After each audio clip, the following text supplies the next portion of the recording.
महाभारत को हम सही मायने में विश्व का प्रथम विश्व युद्ध कह सकते हैं, क्योंकि विश्व का शायद ही कोई ऐसा राज्य था जिसने इस युद्ध में भाग नहीं लिया गया। आर्यावर्त के सभी राजा या तो कौरवों अथवा पांडवों के पक्ष में खड़े दिख रहे थे। बलराम और रुक्मी ये दो ही व्यक्ति ऐसे थे जिन्होंने इस युद्ध में भाग नहीं लिया।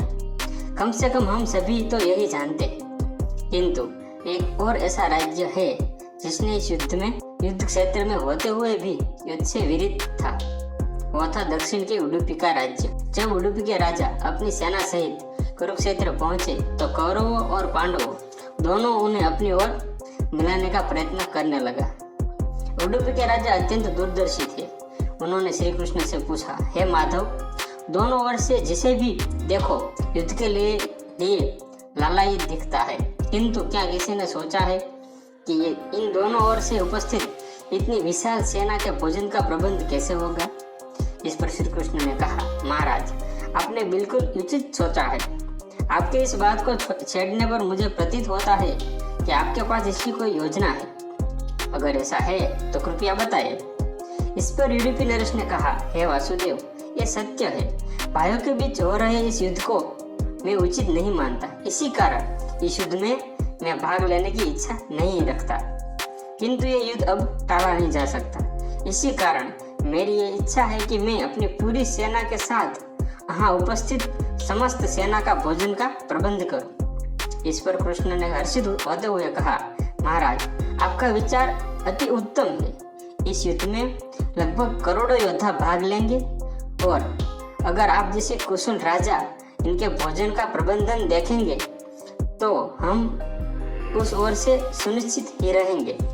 वैसे भी मुझे पता है कि सागर जितनी इस विशाल सेना के भोजन प्रबंधन करना आपके और भीमसेन के अतिरिक्त और किसी के लिए संभव नहीं है।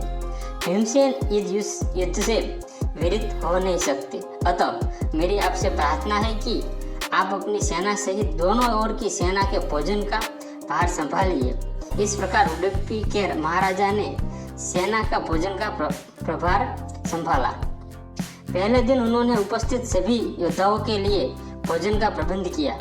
उनकी कुशलता ऐसी थी कि दिन के अंत तक एक दाना अन्न का भी बर्बाद नहीं होता था। जैसे जैसे दिन बीतते गए, योद्धाओं की संख्या भी कम होती गई। दोनों ओर के योद्धाओं ये देख कर आश्चर्यचकित रह जाते थे कि हर दिन अंत तक उडुपी नरेश केवल उतने ही लोगों का भोजन बनवाते थे जितने वास्तविक में उपस्थित रहते थे।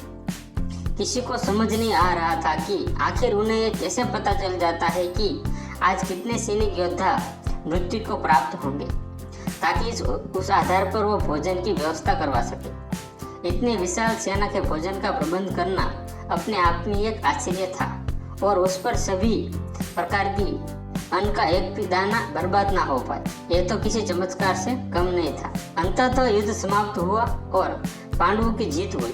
अपने राज्याभिषेक के दिन आखिरकार युधिष्ठिर से रहा नहीं गया और उन्होंने उडुपी नरेश से पूछ ही लिया, हे महाराज, समस्त देशों के राजा हमारी प्रशंसा कर रहे हैं कि किस प्रकार हमने कम सेना होते हुए भी उस सेना को परास्त कर दिया जिसका नेतृत्व पितामह भीष्म, गुरु द्रोण और हमारे ज्येष्ठ भ्राता कर्ण जैसे महारथी कर रहे थे।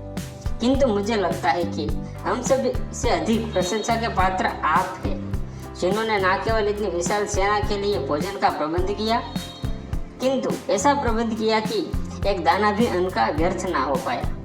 मैं आपसे इस कुशलता का रहस्य जानना चाहता हूँ। इस पर उडुपी नरेश ने हंसते हुए कहा, सम्राट, आपने जो इस युद्ध में विजय पाई है, इसका श्रेय किसे देंगे?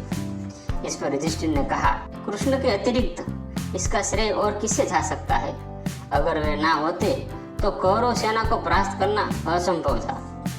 तब उडुपी नरेश ने कहा, हे महाराज, आप जिसे मेरा चमत्कार कह रहे हैं वो भी श्री कृष्ण का ही प्रताप। ऐसा सुनकर वहां उपस्थित सभी लोग आश्चर्यचकित हो गए। तब उडुपी नरेश ने इस रहस्य पर से पर्दा उठाया और कहा, हे महाराज, श्री कृष्ण प्रतिदिन रात्रि में मूंगफली खाते थे। मैं प्रतिदिन उनके शिविर में गिनकर मूंगफली रखता था और उनके खाने के पश्चात गिनकर देखता था कि उन्होंने कितनी मूंगफली खाई है। वो जितनी मूंगफली खाते थे उससे ठीक 1000 गुना सैनिक अगले दिन युद्ध में मारे जाते थे। अर्थात अगर वे 40 मूंगफली खाते थे तो मैं समझ जाता था कि अगले दिन 40,000 योद्धा युद्ध में मारे जाएंगे। उसी अनुपात में अगले दिन में भोजन कम बनाता था। यही कारण था कि कभी भी भोजन व्यर्थ नहीं हुआ। श्री कृष्ण के चमत्कार को सुनकर सभी उनके आगे नतमस्तक हो गए। ये कथा महाभारत की सबसे दुर्लभ कथाओं में से एक है।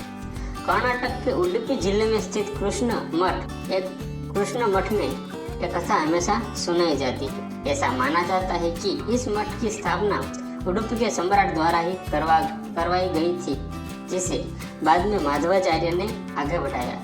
दोस्तों, ऐसी ही और कहानियाँ सुनने के लिए हमारे चैनल को सब्सक्राइब कीजिए। धन्यवाद।